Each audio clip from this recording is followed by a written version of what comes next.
Let's go across to our reporters who are in fact tracking all those developments, can probably break down the legalese for us. Nalini, what do you understand from so far in terms of what the CJI has said? Well, Polly, the CJI is essentially talking about the extent of powers that both the centre as well as the Delhi government have when it comes to the control of the national capital. Now, what the Supreme Court is elaborating at this point is that Delhi has acquired a special status due to the fact that it is the capital of India, which means that it is governed and controlled both by the Delhi government as well as the central government. And at the same time, the important aspect that the Supreme Court is highlighting is that both of these are democratically elected governments, so they are answerable to the people of Delhi at the end of the day. That's precisely what the CJI has said, is that democratically elected governments are answerable to the people of Delhi. But at the same time, they're also going into the constitutional aspects about how the centre has control over three specific aspects, which are land, law and order, which includes the police, as well as the law and order, land and police, that centre has exclusive control over when it comes to the national capital. But in all other aspects, it is the Delhi government that has the power to legislate and administrate the laws that are pertaining to how the capital should function. So in pursuance to that, what the CJI is saying is that it's a federal structure, and all of these issues that are arising out of the fact that it's a dual control in the national capital. What the Supreme Court said right now is that the real power of administration must reside in the elected arm of the state. So although the Supreme Court has clarified is that if there is a clash between a central law and a state law, the central law will prevail. But at the same time, they are saying that the real power of administration must reside in the elected arm of the state, which is a very important breaking coming in from the Supreme Court. They've also said that the term administration can't be understood as entire administration of the Delhi government. Otherwise, the purpose of the democratically elected government in the state will be diluted. So it seems that the Delhi government's powers regarding the control over Delhi are being elaborated on by the Supreme Court, where they are saying that it's the democratically elected government and the powers of the state government cannot be diluted despite the fact that it is a national capital. The Supreme Court is also saying that the principle underlying the chain of governance will be diluted if the powers of the Delhi government are allowed to be diluted. The administration cannot be understood as the entire administration of the GNCTD, otherwise the power of the elected government will be diluted. Big breaking news coming in, follow me right now, is that the Supreme Court has said that there is a principle of collective responsibility which includes the officers, and if the officers feel that they are insulated, it will affect their performance. The officers being spoken about are the civil servants over who the centre and the Delhi government have been fighting over, the control of which have been fighting over in the Supreme Court. The pronouncement is underway, and any time now we can expect exactly which way the verdict is going. Okay, Anisha is bringing us that big breaking news at the moment. The Supreme Court has said principle of collective responsibility includes officers. If officers feel they are insulated, it will affect performance. Anisha Mathur is joining us live at the moment. Anisha, break that down for us. That's a big piece of breaking information that you're bringing to our viewers at the moment.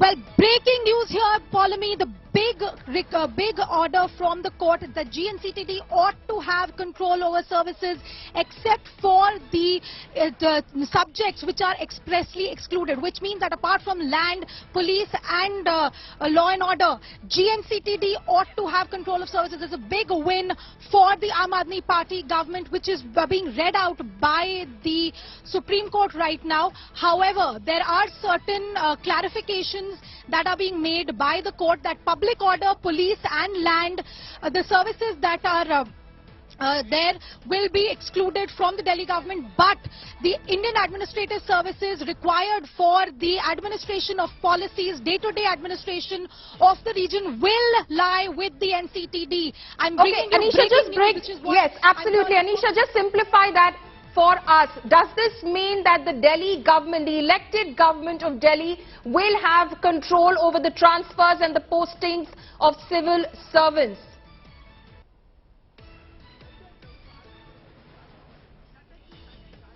Well, the Supreme Court, Polemy, as I speak, is still reading out the verdict in this particular judgment. It is very, very crucial that what the court has said, that we reiterate that in the light of Article 2000 AA and the 2018 Constitutional Bench judgment, the LG is bound by the aid and advice of the Council of Ministers, which is the elected government of the NCTD, in subjects which are within the state list and the concurrent list.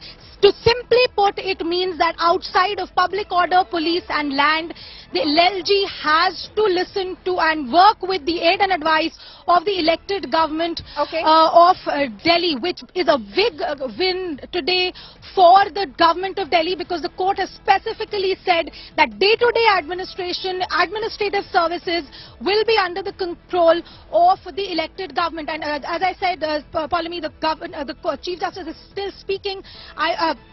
What the court is saying is that in view of the discussion, our conclusion is that there is no homogeneous class of union territories in India. NCTD is not similar to other union territories. It has been given a specific separate class. NCTD has been given a class apart from other union territories under the constitution itself.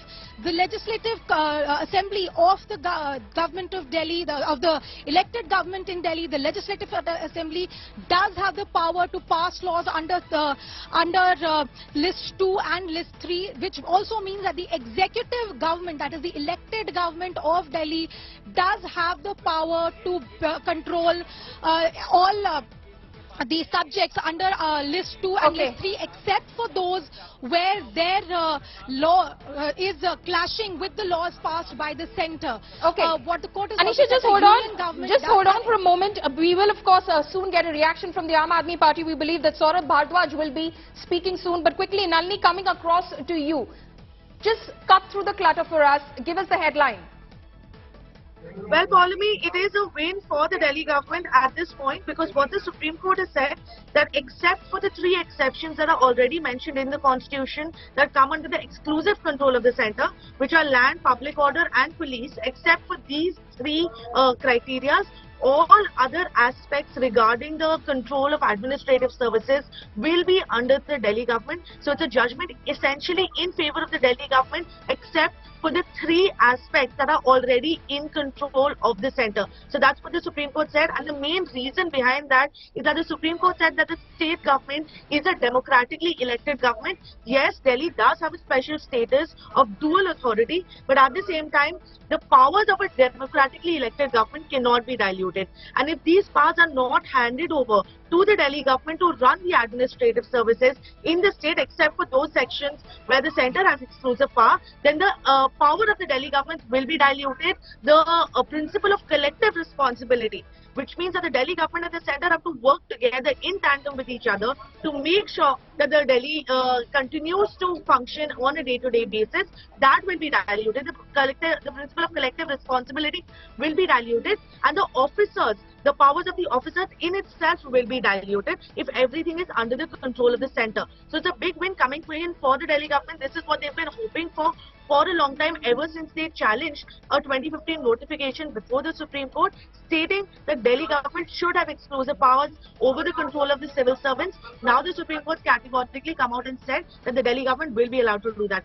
At the same time, they've also reiterated the fact that it is the duty of the Lieutenant Governor to work on the aid and advice of the Council of Ministers, which means that the Lieutenant Governor himself cannot continue to work in isolation and not take the advice of the Chief Minister and the Council of Ministers when it comes to the day-to-day administrative issues regarding the national capital.